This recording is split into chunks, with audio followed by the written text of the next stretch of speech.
দৌলোৎসৱৰ মাজতেই গুৰু সেৱাৰ মনোৰম দৃষ্টান্ত প্ৰাক্তন শিক্ষাৰ্থীৰ সেৱা ল'বলৈ বিদ্যালয়লৈ আহিল ৯০ বছৰীয়া অৱসৰী শিক্ষকো গোলাঘাট জিলাৰ খুমটাইৰ মেলামৰা আদৰ্শ উচ্চতৰ মাধ্যমিক বিদ্যালয়ত ১৯৮৮ বৰ্ষত ১০ম শ্ৰেণীত অধ্যয়ন কৰা ছাত্ৰ-ছাত্ৰীসকলৰ ব্যতিক্ৰমী পদক্ষেপ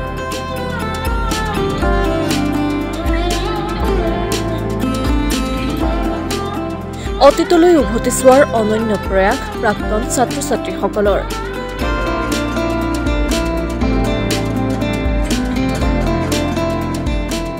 বিদ্যালয়খনত প্ৰাক্তন ছাত্ৰ-ছাত্ৰীসকলে আয়োজন কৰিলে গুৰু সেৱা কাৰ্যসূচী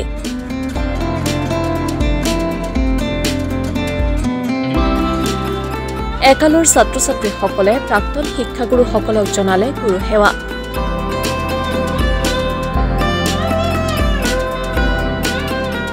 জীৱিতসকলৰ লগতে মৃত শিক্ষাগুৰুসকলৰ পৰিয়ালৰ লোকক জনালে সম্বৰ্ধনা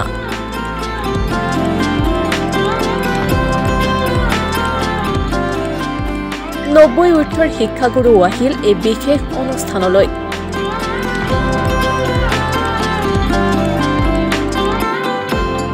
পুৰণি সতীৰ্থসকলক লগ পাই স্কুলীয়া দিনৰ স্মৃতি ৰোমন্থন কৰি উৎফুল্লিত হৈ পৰে সকলো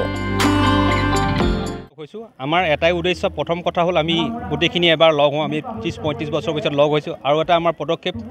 নেক্সট জেনেৰেশ্যনৰ কাৰণে বা আমি আমাৰ অগ্ৰজখিনি বা অনুজখিনিক লৈ এইটো পদক্ষেপ হৈছে সেই আমি এটা বৃহত্তৰ ছাত্ৰ-ছাত্ৰী সন্মিলন পাতিবৰ বাবে গৈ আছোঁ তাৰ পদক্ষেপ হিচাপে আজি আমি এইটো অনুষ্ঠানৰ মানে আয়োজন কৰিলোঁ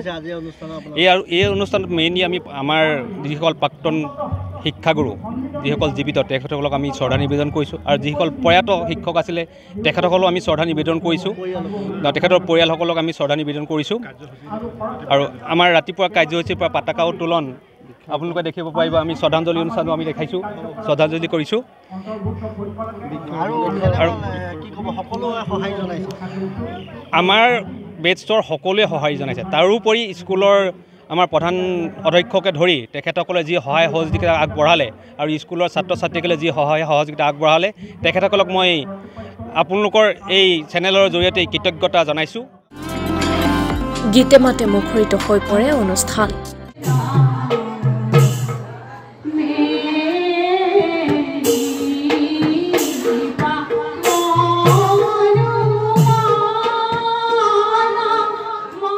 মেলামৰা আদৰ্শ উচ্চতৰ মাধ্যমিক বিদ্যালয়ৰ সকলো প্ৰাক্তন ছাত্ৰ-ছাত্ৰীক একগোট কৰি বিশাল কাৰ্যসূচী ৰূপায়ণৰো লোৱা হৈছে পৰিকল্পনা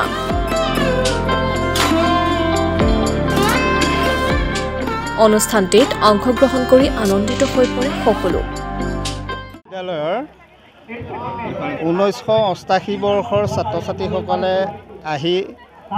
এটা সমাৰোহ প্ৰাক্তন শিক্ষক লগত লৈ এখন সমাৰোহ কৰাৰ মানসেৰে আহি ইয়াত আজি তেওঁবিলাকে একেলগে হৈ এই মিটিংখনৰ আৰম্ভণি কৰিছে উঠি অহা প্ৰজন্মক এটা উৎসাহ দিবৰ কাৰণে তেখেতসকলে যে আমাৰ আজিকালি শিক্ষাৰ বিভাগৰ পৰাও নিৰ্দেশনা থাকে যে প্ৰাক্তন ছাত্ৰই হওক আমাৰ যিখিনি শুভাকাংক্ষী আমাৰ স্কুলৰ শুভাকাংক্ষী লোকসকলক লৈ আমি কমিউনিটি যিখন সমাজখন আমি স্কুললৈ লৈ আহিব লাগে তাৰ এটা সামান্য প্ৰয়াস কৰিছোঁ তেখেতসকলৰ উৎসাহত আৰু মানুহৰ কৰ্মব্যস্ততাৰ মাজত সকলো একে বেষ্টৰ যিখিনি পঢ়া ছাত্ৰ-ছাত্ৰী একেলগ হোৱাৰ কোনো মানে তেনেকুৱা থলী নাই সেইকাৰণে এই মঞ্চখন সকলোৱে মত বিনিময়ৰ হওক বা একেলগে এসাঁজ বহি খোৱাই হওক বা কথাৰ আলাপ আলোচনাই হওক এইখিনিক লৈ তেওঁবিলাকে মনস্থ কৰি স্কুলখনৰ স্বাৰ্থত বা আমাৰ উঠি অহা প্ৰজন্মক উৎসাহিত কৰিবৰ কাৰণে তেখেতসকলে এই অনুষ্ঠানটো আয়োজন কৰিছে নাই বৰ ভাল লাগিছে এইটো আমাৰ প্ৰথম পদক্ষেপ আৰু ভৱিষ্যতেও আমি গোটেই প্ৰাক্তন এতিয়ালৈকে যিখিনি ছাত্ৰ-ছাত্ৰী আমাৰ ইয়াৰ পৰা ওলাই গৈছে সকলোৰে হৈ এখন অধিৱেশন পতাৰ আমি সংকল্প কৰিছোঁ তেখেতসকলে এটা আদৰ্শ মাত্ৰ দেখুৱাইছে এই বৰ্ষত আমি তেখেতসকলক লৈয়ে এই অধিৱেশনখন বা শিক্ষক প্ৰাক্তন যিখিনি শিক্ষক শিক্ষয়িত্ৰীক তেখেতসকলক সম্বৰ্ধনা জনোৱাৰ উদ্দেশ্যেৰে আজি এই অনুষ্ঠানটো আৰম্ভ হৈছে বা হৈছে সুকলমে পাৰ হৈছে ইতিমধ্যে আৰু সকলো ৰাইজে সহায় সহযোগিতা তেওঁবিলাকক দিছে আৰু তেওঁবিলাকেও খুব উৎসাহেৰে এই অনুষ্ঠানটো খুব সুন্দৰভাৱে পৰিচালনা কৰিছে গোলাঘাটৰ পৰা Ramen Bora report my news any